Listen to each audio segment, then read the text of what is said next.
හරි පුතේ දැන් පොඩ්ඩක් අපි ආයෙ නැවත බලමු. දැන් මම අවසානයේ කියපු එක ආයෙ නැවත කියන්නම් ප්‍රතිමෝදක කියන එක. ශ්‍රී ලංකාවේ සංචාරක කර්මාන්තයේ තවත් ප්‍රභේදයක් විදිහට අපට ප්‍රතිමෝදක සංචරණය දක්වන්න පුළුවන්. ප්‍රතිමෝදක කියන වචනේ තේරුම තමයි විවේකය හා විනෝදය අරමුණු කරගෙන සංචාරයේ යෙදීම.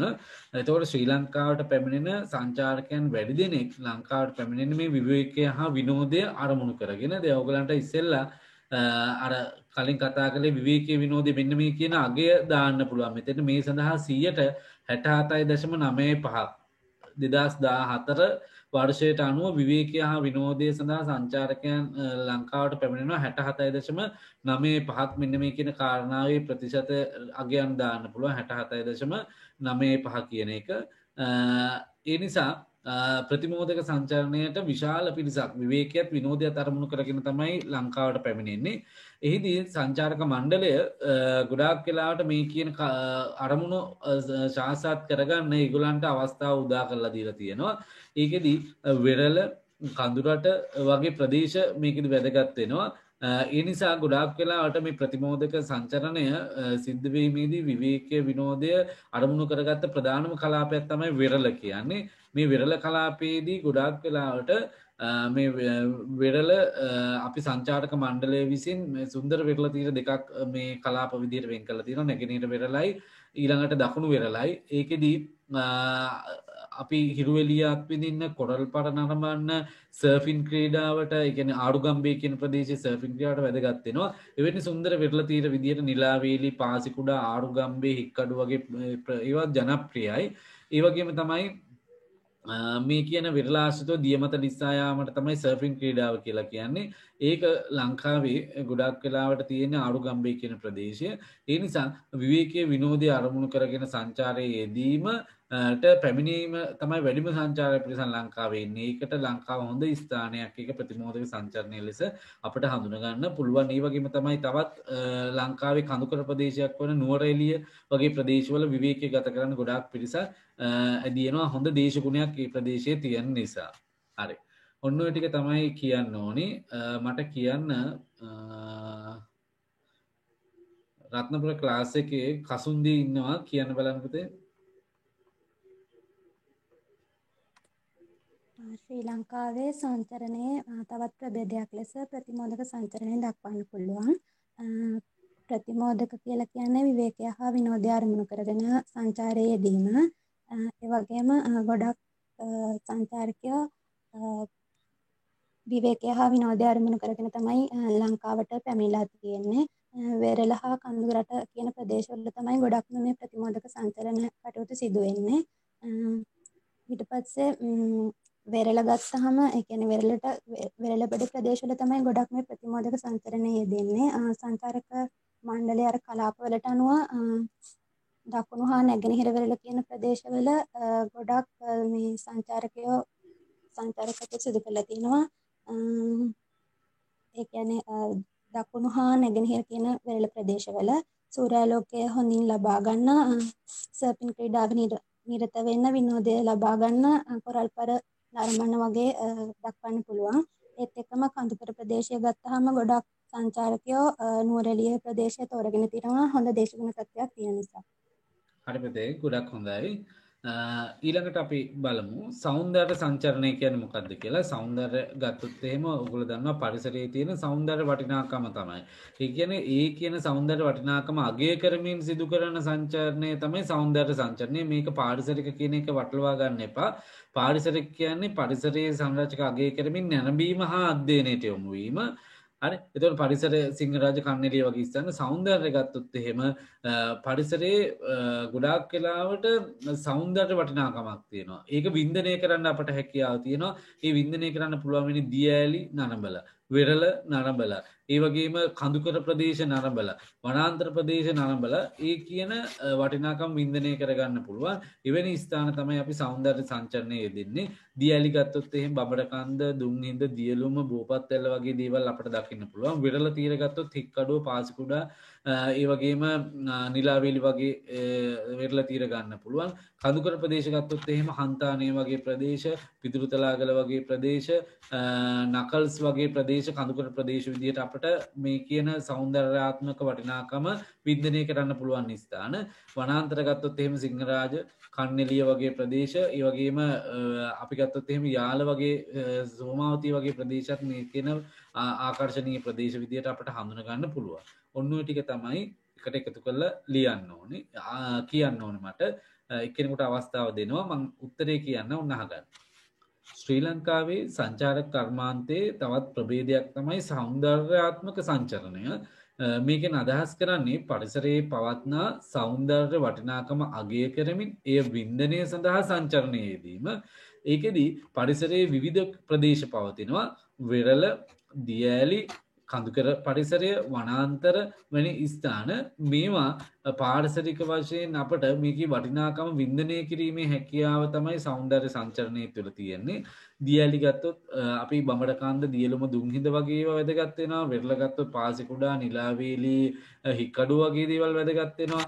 කඳුකර ප්‍රදේශ ගත්තොත් හන්තාන, නකල්ස්, ඊළඟට පිදුරුතලාගල වගේ කඳුකර ප්‍රදේශ වැදගත් වෙනවා. වනාන්තර ගත්තොත් සිංහරාජ, කන්නෙලිය, සෝමාවතී, යාල වගේ දේවල් වැදගත් වෙනවා. මේවා ඒ සෞන්දර්ය වටිනාකම වින්දනය කරන්න පුළුවන්. ඒ නිසා මේ වැනි සංචරණය සෞන්දර්යාත්මක සංචරණය ලෙස අපට හඳුනගන්න හැකියාව ලැබෙනවා. හරි. මට කියන්න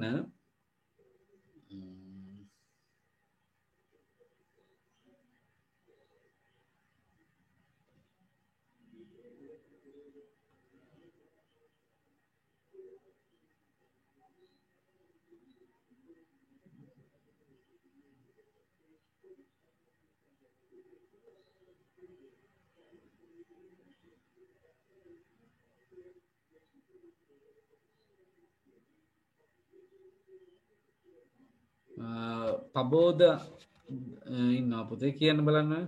පබෝද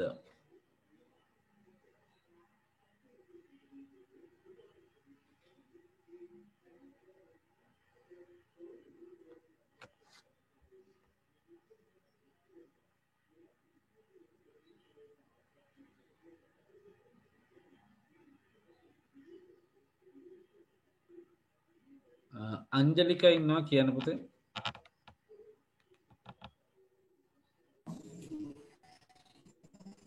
ශ්‍රී ලංකාවේ සංචරණයේ ප්‍රභේදයක් විදියට සෞන්දර්ය සංචරණය ගන්න පුළුවන්. එතකොට පරිසරයේ පවත්නා සෞන්දර්ය වටිනාකම අගය කරලා එක් වින්දනය සඳහා සංචරණයේ යෙදීමක් විදිහට ගන්න එක තමයි සෞන්දර්ය සංචරණය කියන්නේ. මේකෙදි වෙරළ, දියඇලි, කඳුකර පරිසරය, වනාන්තර වැනි පරිසර ගන්න පුළුවන්. වෙරළ විදිහට කඩුව, නිලාවේලි, පාසකුඩා වැනි වෙරළ තීර ගන්න පුළුවන්. දියඇලි, බඹරකන්ද, දියලුම, දුම්හිඳ වැනි දියඇලි වර්ග ගන්න පුළුවන්. වනාන්තර විදිහට සිංහරාජ, කන්නෙලිය වැනි වනාන්තර ගන්න පුළුවන්. කඳුකර පරිසර පද්ධති විදිහට හන්තාන, පිදුරුතලාගල වැනි කඳු පද්ධති ගන්න පුළුවන්.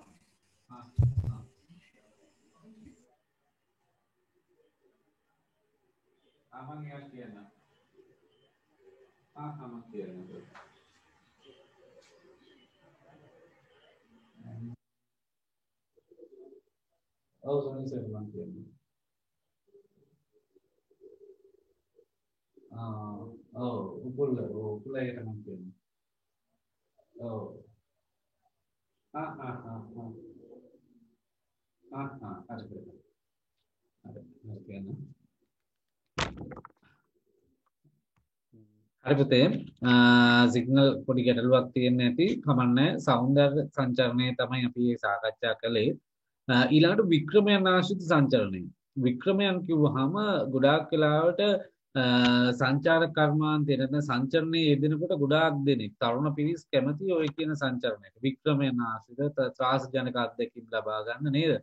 එතකොට මෙවැනි ත්‍රාසජනක අත්දැකීම් ලබා ගන්න පුළුවන් ස්ථාන ගොඩාක් වෙලාවට ලංකාවේ දකින්න පුළුවන් අලුතෙන් නිර්මාණය කරලා තියෙනවා. එතකොට ගොඩාක් අයට වේගයෙන් ගලාගෙන යන දිය කඳුර ඔස්සේ පහුරු හැසිරවීම මේක අපිට දකින්න පුළුවන් කිතුල්ගල වගේ ප්‍රදේශවල නේද? ඒ වගේම දල කඳු බෑවුම් තරණය හෝටන් තැන්න වගේ කියන්නේ ලෝකාන්තය වගේ ප්‍රදේශ ඊළඟට දිය ඇලි තරණය කරන අපි ගත්තොත් එහෙම දුම්හිඳ දියලුම් වගේ ස්ථාන ගන්න පුළුවන්. ඒ වගේම තව අර කේබල් ක්‍රමයට ගොඩාක් වෙලාවට මේ ගමන් කරන්න පුළුවන් කේබල් ක්‍රමයට නිර්මාණය කරලා තියෙන අලුතෙන් ස්ථාන නේද? එතකොට ඒකේ නම මම හරියටම කියන්නම් පුතේ. ඒකේ නම ඉංග්‍රීසියෙන් ඒක ට්‍රාන්ස්ලේට් කරලා මම ඔයගලන්ට කියන්නම් ඉස්සරහට. ගොඩක් අර කේබල් එකක් දිගේ පහළට බෑවුමකට මේ ගොඩක් වෙලාවට අර පයින්නේ අන්නේ වගේ දේවල් වික්‍රමයන් ආශ්‍රිත සංචරණයට වැටෙනවා. ඒකේ මම හරිය නම තනි නමක් තිබුණොත් හොයලා ඔයගලන්ට කියන්න. එතකොට මෙන්න මේවා වික්‍රමයන් ආශ්‍රිත සංචරණයේ විදිහට එනවා. දැන් මේක කියන්න ඕනේ මෙහෙමයි හොඳට අහගෙන ඉන්න. ශ්‍රී ලංකාවේ සංචරණයේ තවත් එක් ප්‍රභේදයක් තමයි වික්‍රමයන් ආශ්‍රිත සංචරණය. වික්‍රමයන් කියලා අදහස් කරන්නේ ත්‍රාසජනක අත්දැකීම් ලබා ගැනීම සඳහා සංචරණයේ යෙදීම. ත්‍රාසජනක අත්දැකීම් ලබා ගැනීම සඳහා සංචරණයේ යෙදීම වික්‍රමයන් ආශ්‍රිත සංචරණය කියලා අපි කියනවා. එතකොට මෙවැනි සංචරණයේ යෙදෙනකොට ගොඩාක් වෙලාවට මේකෙදි අපි තරුණ පිරිස් තමයි ගොඩාක් වෙලාවට මෙවැනි අත්දැකීම් ලබා ගන්න ත්‍රාසජනක අත්දැකීම් ලබා ගන්න ගොඩක් කැමැත්තක් දක්වන. ඒ වගේම විදේශිකයන් ගොඩාක් කරලා මේ වගේ ත්‍රාසජනක අත්දැකීම් ලබා ගන්නවා. ඉවෙනි එක ස්ථානයක් තමයි කිතුල්ගල තියෙනවා. මේ කිතුල්ගල වේගෙන් ගලාගෙන යන දිය කඳුරු ඔස්සේ පහුරු පැදීමේ ක්‍රීඩාවක් දැන් ජනප්‍රිය වෙලා තියෙනවා. ඒ වගේම දල කඳු තරණය කරනවා. අපි ගත්තොත් ලෝකාන්තය වගේ ස්ථාන තියෙනවා. දිය ඇලි තරණය කරනවා. දුම්හිඳ දියලුම වගේ ස්ථාන තියෙනවා නේද? ඒ වගේ ස්ථාන ගොඩාක් වෙලාට වික්‍රමයන් ආශ්‍රිතව ත්‍රාසජනක අත්දැකීම් ලබා ගන්න පුළුවන්. ඒ වගේම ගොඩාක් උස ස්ථාන ඉඳන් දැන් ගාලු කොටුවේ වගේ ස්ථාන ඉඳන් පයින් දේවල් දර්ශන ඔයගොල්ලෝ දකිනවා නේද? එවැනි උස ස්ථාන ඉඳන් පහළට පයින් අවස්ථා තියෙනවා. ඒ වගේ ත්‍රාසජනක අත්දැකීම් තියෙනවා නේද? මේ වගේ ගොඩාක් වෙලාවට ශ්‍රී ලංකාවේ සංචාරකයේ කර්මාන්තේ තවත් සංචරණීය ප්‍රභේදයක් විදිහට වික්‍රමයන් ආශ්‍රිත සංචරණය දක්වන්න පුළුවන්. මට මේකට උත්තරේ කියන්න කලවාණි ක්ලාස් එකේ නෙත්මිකා ඉන්නවා කියන්න පුතේ. නෙත්මිකා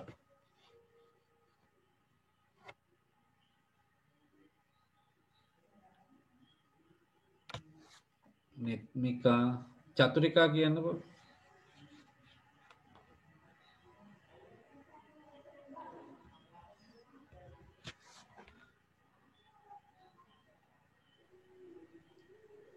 විමංශ කියන්න එහෙනම්.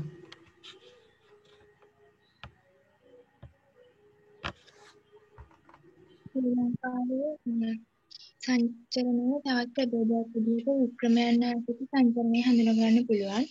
එතකොට වික්‍රමයන් ආශ්‍රිත සංචරණය කියලා කියන්නේ ත්‍රාසජනක අත්දැකීම් ලබා ගැනීම සඳහා කරන සංචරණයන්ය. එතකොට ලංකාවේ මේ වගේ ස්ථාන බොහොමයක් වර්තමානයේ ඉදි කරලා තියෙනවා. එතකොට දේශීය විදේශිකයන් වගේම දේශීය සංචාරකයන් වගේම විදේශීය සංචාරකයන්ත් බොහොම ගොඩක් දෙනෙක් මේ සඳහා යොමු වෙනවා. විශේෂයෙන්ම තරුණ පිරිස්. යනුව වේගයෙන් ගලා යන අඳුරේ පහුරු හැසිරවීම සඳහා කිතුල්ගල වගේ ප්‍රදේශ ප්‍රසිද්ධ වෙලා තියෙනවා. ඒ වගේම දලබෑවුම් තරණය කිරීමටත් හෝටන් තැන්න වගේ ප්‍රදේශ, ඒ වගේම දියඇලි තරණය වගේ ත්‍රාසජනක අත්දැකීම් ලබා ගැනීමට ගොඩක් දෙනෙක් කැමැත්තක් දක්වනවා. හරි පුතේ. ගොඩක් හොඳයි. දැන් ඕකෙන් ඔයගොල්ලෝ 4ක් ගෙදෙද්දි ලියන්න ඕනේ. තේරුණානේ? දැන් මම ගෙදෙද්දි කියන්නේ මේ ක්ලාස් එක ඉවර වෙලා ශ්‍රී ලංකාවේ සංචරණයේ ප්‍රභේද 4ක් පැහැදිලි කරන්න කියන ප්‍රශ්නේ ලියලා ඕකෙන් තමන් කැමති 4ක් පැහැදිලි කරන්න රූල් 7ක් 8ක් වගේ වෙන්න එක කරුණක් ලියන්න පුළුවන් ටික දවනද පළවෙනි 4ම ගොඩක් ලියන්න පුළුවන්. පළවෙනි 4ෙන් ඕන 5ම ලියන්න පුළුවන්. කරුණු තියෙන ඒවා බලලා හොඳට ලියන්න පුළුවන් මතක තියෙන ඒවා බලලා හදා ගන්න. එතකොට ඔන්න ඔය ටික තමයි ගොඩක් වෙලාවට ශ්‍රී ලංකාවේ සංචරණයේ ප්‍රභේද 5 ඕකෙන් 4ක් විස්තර කරන්න ඕනේ. ඔයගොල්ලෝ අනිවාර්යෙන් ඕක විස්තර කරලා තියාගන්න. හරි. ඊට පස්සේ සංචාරක කර්මාන්තයේ නව ශේෂ්ත්‍ර තියෙනවා. හරි. සංචාරක කර්මාන්තයේ නව ශේෂ්ත්‍ර ඊට ඉස්සෙල්ලා මම පොඩ්ඩක් කියන්න. මෙන්න මෙතන තියෙනවා ඔයගොල්ලන්ගේ ටියුට් එකේ බලන්න ලෝක සංචාරක දිනය. හරි සැප්තැම්බර් 27 ඒවා පොඩ්ඩක් මතක තියාගන්න. වාර විභාග වලට තමයි ගොඩාක් එන්නේ. ඒලොල් විභාග වලට සංඛ්‍යාත්මක දේවල් දින එහෙම ටිකක් එනවා අඩුයි. කලින් සිලබස් එකේ එක අවුරුද්දක වගේ තිබුණා. ඉතින් මේ අවුරුද්දේ අපිට ආපු ප්‍රොෆෙසර් කිව්වේ ගොඩක් වෙලාවට දින සංඛ්‍යා ලේඛන වගේ දේවල් ටිකක් අඩුවෙන් තමයි ඒගොල්ලෝ දාන්නේ. ඒ වුණාට ගොඩක් ඔයගලගේ දැනුමට සහ බැරි විලා හරි ආවොත් කියන කාරණාව මත සැප්තැම්බර් 27 කියන දිනේ මතක තියාගන්න ලෝක සංචාරක දිනේ විදියට තමයි අපි ඒක හඳුනගන්නේ. හරි. ඊළඟට ප්‍රශ්නයක් තියෙනවා සංචාරක කර්මාන්තයේ නව ශේෂ්ත්‍ර කියලා. අලුතින් එකතු වෙච්ච ශේෂ්ත්‍ර මොනවද කියන එක තියෙනවා. ඒක ගොඩක් වෙලාවට ලියන්න ඕනි කරුණක්. මේකෙන් විභාගයට ගොඩක් වෙලාවට අහනවා සංචාරක කර්මාන්තයේ නව ශේෂ්ත්‍ර 3ක් පැහැදිලි කරන්න කියලා. ඔයගොල්ලෝ ලියා ගන්න ප්‍රශ්න මේ විදිහට පොත ගන්න ප්‍රශ්න ලියා ගන්න මේ විදිහට ශ්‍රී ලංකාවේ සංචාරක කර්මාන්තයේ නව ශේෂ්ත්‍ර 3ක් පැහැදිලි කරන්න. නව ශේෂ්ත්‍ර 3ක් පැහැදිලි කරන්න.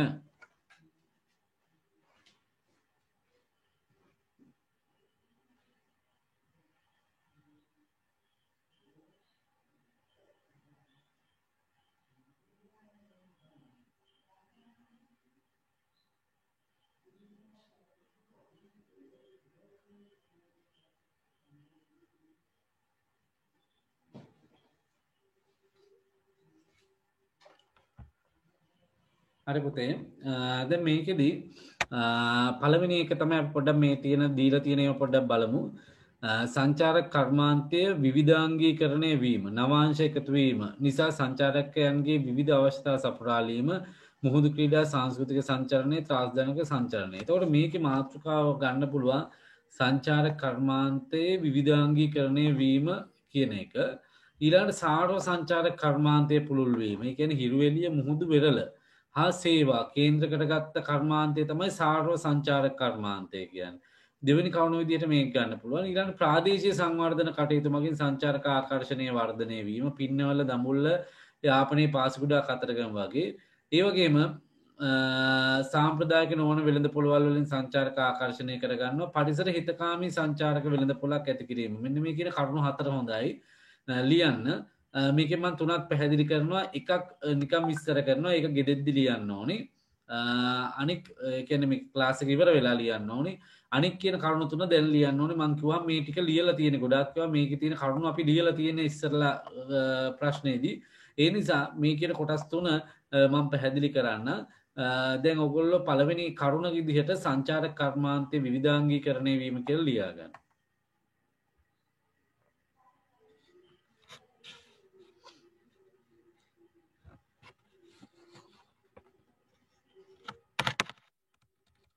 හරි.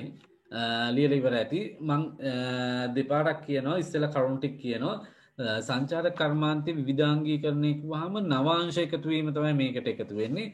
මේකෙදි ගොඩාක් වෙලාවට මේ අපි ඉහලින් කතා කරපු දේවල්, පාරිසරික සංචරණය, වික්‍රමයන් ආශ්‍රිත සංචරණය, ඊට පස්සේ ප්‍රතිමෝදක සංචරණය, මේ සංස්කෘතික එක ලියන්න නැතුව අනික් ටික ඕගලන්ට පොඩ්ඩක් ලියන්න පුළුවන්. නව ශේෂ්ත්‍ර කියන එක සංස්කෘතිකත් ගැටලුවක් නෑ. ඒ වුණාට සංස්කෘතිකවල අපට ලියන්න පුළුවන් වෙන්නේ අර අලුතෙන් එකතු වෙච්ච ශේෂ්ත්‍ර. ඒ සංස්කෘතික අපි දැන් අනුරාධපුරයේ ගියොත් නෙල්ලිගල වල නෙල්ලිගල කියන ප්‍රදේශයේ තියෙනවා අන්න ඒ වගේ ප්‍රදේශ. හරි. ඒතකොට ඒවා ගොඩාක් ගැඹුරට යන්න එපා. මෙන්න මේ විදිහට එන්න ඕනේ එක අහගන්න. සංචාරක කර්මාන්තයේ නව ශේෂ්ත්‍ර විදිහට සංචාරක කර්මාන්තයේ විවිධාංගීකරණය වීම දක්වන්න පුළුවන්. එහිදී විවිධ නව අංශ එකතු වීමක් අපට හඳුනා ගැනීමේ හැකියාවක් තියෙනවා. ඒකෙදි මුහුදු ක්‍රීඩා ත්‍රාස්ජනක සංචරණය පාරිසරික සංචරණය සංස්කෘතික සංචරණය වගේ දේවල් අපට දක්වන්න පුළුවන් මේකෙදී ගොඩක් වෙලාවට මෙවැනි නව ශේෂ්ත්‍ර වර්ධනය වීම තුළ වැඩි සංචාරකයන් පිරිසක් ලංකාව තුළට ඒව නැරඹන්න පැමිණෙනවා මුහුදු ක්‍රීඩා ගත්තොත් ජනප්‍රියම මුහුදු ක්‍රීඩාව තමයි සර්ෆින් ක්‍රීඩාව ලෝකයේ උසස්ම රළ තියෙන්නේ ආරුගම්බේ කියන මුහුදු බොකු ප්‍රදේශය ආශ්‍රිතව ඒ නිසා ඒ මුහුදු රළ ආශ්‍රිතව සර්ෆින් ක්‍රීඩාව ගොඩාක් ලංකාව තුළ ජනප්‍රිය වෙලා තියෙනවා ඒ නිසා මුහුදු ක්‍රීඩාවට වැඩි පිරිසක් සංචාරක කර්මාන්ත තියෙනවා අලුතෙන් තමයි මේ ස්ථානය ගොඩක් වෙලාවට ලෝකෙට හඳුන්වලා දුන්නේ ඒ වගේම තමයි ත්‍රාස්ජනක සංචරණයටත් ගොඩක් වෙලාවට මේ නව ශේෂ්ත්‍රයක් විදිහට වර්ධනය වෙලා තියෙනවා ත්‍රාස්ජනක සංචරණයේදී ගොඩක් වෙලාවට අපි ගත්තොත් එහෙම අර වික්‍රමයන් ආශ්‍රිතව තියෙන කොටසත් එක්ක තමයි ලියන්න වෙන්නේ ත්‍රාස්ජනක අත්දැකීම් ලබා ගන්න සහ වික්‍රමයන් ආශ්‍රිතව අත්දැකීම් ලබා ගන්න තමයි එන්නේ ඒකෙදී දිය කඳුර ඔස්සේ පහුරු පැදීමේ ක්‍රීඩාව කඳු තරණය දියඇලි තරණය වගේ දේවල් අපට දක්වන්න පුළුවන් මේ දේවල් ශ්‍රී ලංකාවේ සංචාරක කර්මාන්තයට අලුතෙන් එකතුනේ අලුතෙන් විවිධගී කරණය වීමක් එතකොට වෙලා තියෙනවා පරණ දේවලුත් අලුත් දේවලුත් එකට එකතු වෙලා මෙතින්දිව සංචාරක සංස්කෘතික සංචරණය කියන උදාහරණය දාලා තියෙන පරණ දේවල් විවිධාංගයක් වහම විවිධ දේවල් එතකොට පරණ දේවල් සහ අපි සංචාරකයන් මුළු කාලීනව නරඹපු දේවල් සහ අලුතින් නරඹන්න තියෙන දේවල් එකට එකතු වුණාම සංචාරක කර්මාන්තයේ විවිධාංගීකරණයක් වෙනවා අන්න ඒක තමයි ලියන්න ඕනේ හරි දැන් ලියන්න ඕනේ විදිහ මම කියනවා හොඳට අහගන්න පුතේ සංචාරක කර්මාන්තයේ නව ශේෂ්ත්‍ර ලෙස සංචාරක කර්මාන්තයේ විවිධාංගීකරණය වීම දක්වන්න පුළුවන් නව පැරණි අංශ වලට නව අංශ එකතු වීම නිසා තමයි මෙවැනි විවිධාංගීකරණය වීම සිද්ධ වෙලා තියෙන්නේ මෙහිදී මුහුදු ක්‍රීඩා සංස්කෘතික සංචරණය ත්‍රාස්ජනක සංචරණය පාරිසරික සංචරණය වගේ දේවල් වැදගත් වෙනවා මේ කියන විවිධාංගීකරණයේ ගොඩාක් වෙලාවට වැදගත් වෙන්නේ මුහුදු ක්‍රීඩා කියන කොටස ඒකෙදී ලෝකයේ ඉතාමත් උසස් රළ තියෙන ස්ථානයක් විදිහට ආරුගම්බේ ප්‍රදේශය හඳුන ගන්න පුළුවන් ඒකේ සර්ෆින් ක්‍රීඩාව වර්තමානයේ ජනිතා ජනප්‍රිය වෙලා තියෙනවා ඒ වගේම තමයි ත්‍රාස්ජනක අත්දැකීම් ලබා ගන්නත් සංචරණයේ යෙදෙනවා ඒව නව ශේෂ්ත්‍ර විදිහට වර්ධනය වෙනවා උදාහරණ විදිහට කිතුල්ගල ප්‍රදේශයේදී තියෙන දිය කඳුර ඔස්සේ පහුරු පැදීමේ ක්‍රීඩාව ඒ වගේම කඳු තරණය ගොඩක් වෙලාවට ලෝකාන්තය වගේ ඒ වගේම දියඇලි තරණය වගේ දේවල් අපට ගන්න පුළුවන් එතකොට මේ කියන අලුතින් සංචාරක කර්මාන්තයට එකතු වෙච්ච ඒවත් පැරණි සංස්කෘතික සංචරණය විදිහට අනුරාධපුර පොළොන්නරුව වගේ ප්‍රදේශවල සංචාරය යෙදෙන විහෙර විහාර වගේ දේවලුත් එකතු වුණාම සංචාරක කර්මාන්තයේ විවිධාංගීකරණය වෙනවා ඒ නිසා ඒව නව ශේෂ්ත්‍රයක් විදිහට වර්ධනය වෙලා තියෙනවා හරි විනාඩි 4ක් දෙන්න ලියන්න පුතේ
ලියලා ඉවර නම් මැසේජ් එකක් දාන්න.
හරි ලියලා ඉවර ඇති කියලා හිතනවා. ලියලා ඉවර නැත්නම් කියන්න පුතේ. ලියලා ඉවරයි සර්. හරි. ලියලා ඉවර වෙච්ච ගාම ටක් ගාලා මැසේජ් එකක් දාන්න ඕගොල්ලෝ. හරි එක්කෙනෙක් විතර නෙමෙයි තමන් ලියලා ඉවර නම් මේ දාන්න. එතකොට අපේ වෙලාව ඉතුරු කරගන්න පුළුවන් ඒකයි. හරි ඊළඟට දෙවෙනි එක මාතෘකාව ලියන්න සාර්ව සංචාරක කර්මාන්තයේ පුළුල් වීම කියලා. සාර්ව සංචාරක කර්මාන්තය පුළුල් වීම. හරි. මේක එන්නේ මෙහෙමයි හොඳට අහගන්න. සංචාරක කර්මාන්තයේ නව ශේෂ්ත්‍රයක් විදිහට සාර්ව සංචාරක කර්මාන්තයේ වර්තමානයේ පුළුල් වෙලා තියෙනවා. සාර්ව සංචාරක කර්මාන්තය කියන්නේ හිරුවෙලිය, මුහුද, වෙරළ ඒ වගේම සේවා කේන්ද්‍ර කරගත් සංචාරක කටයුතු තමයි අපි සාර්ව සංචාරක කර්මාන්තය කියලා කියන්නේ. ශ්‍රී ලංකාවට සංචාරකයන් විශාල පිරිසක් එන්නේ විනෝදය විනෝදාස්වාදය සඳහා. ඒ නිසා ගොඩාක් වෙලාවට ලංකාවට එන සංචාරකයන් හිරුවෙලිය ලබා ගන්නත් මුහුදු වෙරළ නරඹන්නත් තමයි ගොඩක් වෙලාවට එන්නේ. ඒ නිසා සංචාරක මණ්ඩලය විසින් දකුණු වෙරළ තීරය සහ නැගෙනහිර වෙරළ තීරය නම් කරලා තියෙනවා සුන්දර වෙරළ තීර විදියට වැඩි සංචාරක ආකර්ශනීය ස්ථාන ලෙස. ඒවේ ජනප්‍රිය ස්ථාන ලෙස පාසිකුඩා, ආරුගම්බේ, නිලාවේලි, හික්කඩු වගේ ප්‍රදේශ වැදගත් වෙනවා. ඒ වගේම තමයි සේවා කේන්ද්‍ර කරගත්ත ස්ථාන රැසක් තියෙනවා. අපි හෝටල් ශේෂ්ත්‍රයේ තියෙනවා සේවා සපයනවා ඒගොල්ලන්ට ආහාර වලින් ගොඩක් සේවා සපයනවා. ඒ වගේම මුහුදු වෙරළේ ඉඳන් අපි ගොඩක් වෙලාට වර්තමානයේ තල්මසුන් වගේ දේවල් නරඹන අලුත් ශේෂ්ත්‍රයක් මේක. තල්මසුන් නරඹන්න තංගල්ල වගේ ප්‍රදේශවල ඉඳන් සාමාන්‍ය නැව් ගමන් කරනවා. එතකොට ඉන්නේ ඒවා සේවා විදියට හඳුනා ගන්න පුළුවන්. ඊළඟ කොරල් පර නරඹන්න බෝට්ටු තියෙනවා. ඒවා සේවා විදියට හඳුනා ගන්න පුළුවන්. අන්න ඒ දේවල් අපි සාර්ව සංචාරක කර්මාන්තයේ විදියට හඳුනා ගන්නවා. හරි මෙන්න මෙහෙමයි මම අවසානයේට කියන්නේ ඔයගොල්ලෝ අහගෙන ඉන්න. සංචාරක කර්මාන්තයේ නව ශේෂ්ත්‍රයක් විදිහට සාර්ව සංචාරක කර්මාන්තයේ පුළුල් වීම දක්වන්න පුළුවන්. මේකෙදි හිරුවෙලිය, මුහුදු වෙරළ හා සේවා කේන්ද්‍ර කරගත්ත කර්මාන්තය තමයි සාර්ව සංචාරක කර්මාන්තය කියන්නේ. එතකොට සංචාරකයන් වැඩිපුරම එන්නේ විනෝද විවේකය හා විනෝදය සඳහා. ඒ 67ක පමණ ප්‍රමාණය. මේකෙදි වෙරළ, හිරුවෙලිය, මුහුදු නරඹන්න තමයි වැඩි දෙනෙක් කැමති. ඒ නිසා සංචාරක මණ්ඩලය කලාප දෙකක් බෙදලා තියෙනවා වෙරළ ආශ්‍රිතව නැගෙනහිර වෙරළ සහ දකුණු වෙරළ. මේකේ වැඩිපුරම සංචාරකයන් යොමු වෙන වෙරළ තීර ලෙස නිලාවේලි, පාසිකුඩා, ආරුගම්බේ, හික්කඩු වගේ ප්‍රදේශ දක්වන්න පුළුවන්. ඒ ප්‍රදේශවල හිරුවෙලිය අත්විඳින්න සුදුසු ස්ථාන ගොඩනගලා තියෙනවා. ඒ වගේම ඒවට සේවා සපයන පිරිස ඉන්නවා. ඒ වගේම නවාතැන් පාසුකම් දෙන ස්ථාන තියෙනවා. ආහාර සපයන ස්ථාන තියෙනවා. ඒ වගේම මුහුද ගමන් කිරීමට සේවා යාත්‍රික සේවා ලබා දෙනවා. ඔය කොරල් පර නරඹන්නත්, තල්මසුන් වගේ දේවල් නරඹන්නත්, වැනි සතුන් නරඹන්නත්. එතකොට මෙවැනි හිරුවෙලිය, මුහුදු වෙරළ සේවා මේ කේන්ද්‍ර කරගත් කර්මාන්තයේ සංචාරක කර්මාන්තයේ මේක අලුත් නව කර්මාන්තයක් විදිහට වර්ධනය වෙලා තියෙනවා. හරි විනාඩි 4යි ඉක්මනට ලියන්න පුතේ.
හරි කාලය අවසන්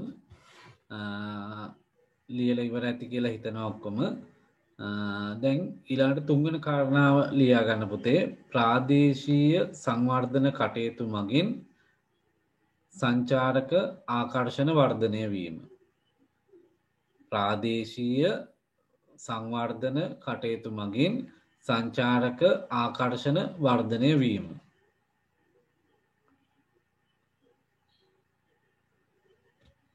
ප්‍රාදේශීය සංවර්ධන කටයුතු මගින් සංචාරක ආකර්ෂණ වර්ධනය වීම. මම මේකේ උත්තරේ දෙනවා.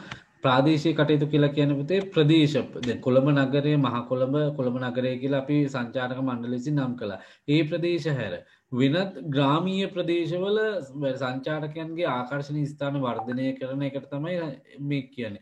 එවැනි එහෙම වර්ධනය වෙච්ච ප්‍රදේශ පින්නවල කියන ප්‍රදේශයේ තාමත් ග්‍රාමීයයි. හැබැයි අලියනාතාගාරය තිබිච්ච නිසා මේක වර්තමානයේ ඉතාමත් ජනප්‍රිය සංචාරක ප්‍රදේශයක් බවට පත් වෙලා තියෙනවා.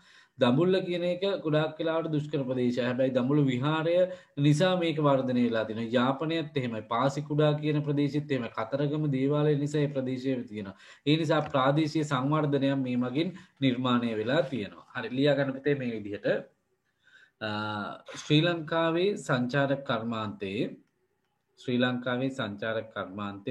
නව ශේෂ්ත්‍රයක්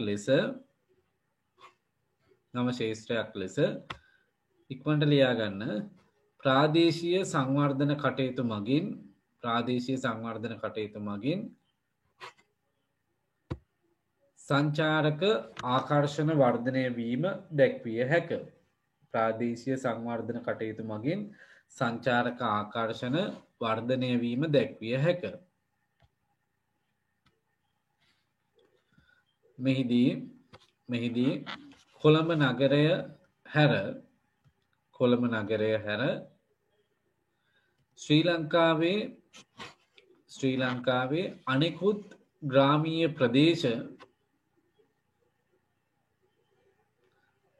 ශ්‍රී ලංකාවේ අනෙකුත් ග්‍රාමීය ප්‍රදේශ සංචාරක කර්මාන්තය නිසා පොඩ්ඩක් මුලින්දන් කියනකො මට ලියා ගන්න බැරි වුණා. පුතේ දැන් මම හිතලා කියන්නේ දැන් මේ ගානට වචන බැලන්ස් වෙන්නේ නැහැ දැන් කිව්වට. ලියපු එක්කෙනෙක්ගෙන් එකක් දාගමු අපි WhatsApp. හොඳේ? WhatsApp එකට ලියපු එක්කෙනෙක්ගෙන් දාගමු. මොකද මම කියන්නේ මතකෙන් නෙමෙයි. ඒ කියන්නේ ඒ වෙලේ එන උත්තරයක් කියන්නේ ඒ හින්දා මට මුල කිව්ව වචනේ මතක නෑ දැන් ආයේ. හරි? දැන් අවසානයේ කිව්ව එක්කෙනෙක් කියන්න පුතේ මම මොකද්ද කිව්වේ කියලා?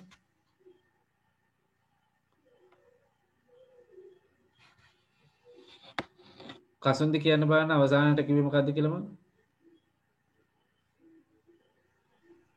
මෙහිදී කොළඹ නගරය හැර ලංකාවේ අනෙකුත් ග්‍රාමීය ප්‍රදේශ සංචාරක කර්මාන්තය නිසා හරි. සංචාරක කර්මාන්තය නිසා වර්ධනය වීම සිදුවිය. වර්ධනය වීම සිදුවිය. වර්ධනය වීම සිදුවිය. එවැනි ප්‍රදේශ ලෙස පින්නවල දඹුල්ල යාපනය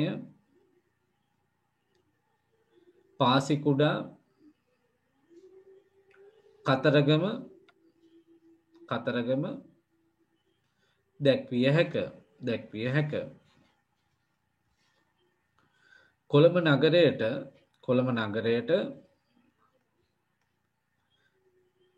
දුරින්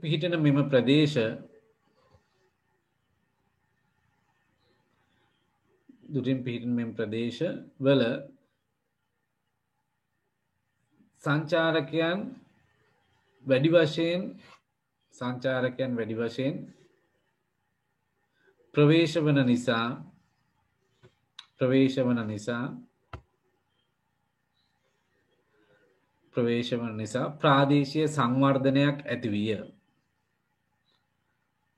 ප්‍රාදේශීය සංවර්ධනයක් ඇතිවිය.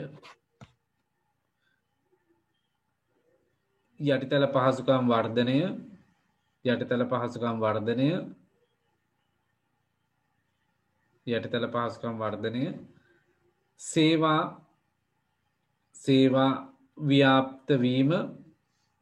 ව්‍යාප්ත වීම වැනි කාරණා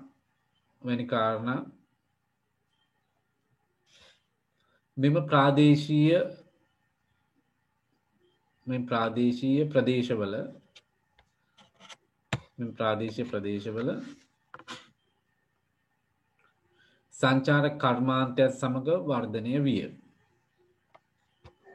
සංචාරක කර්මාන්තයත් සමග වර්ධනය විය. කට් වෙයි පුතේ ආයි ඇඩ් වෙන්න. හරි. තව විනාඩියකින් කට් වෙයි ආයි ඇඩ් වෙන්න.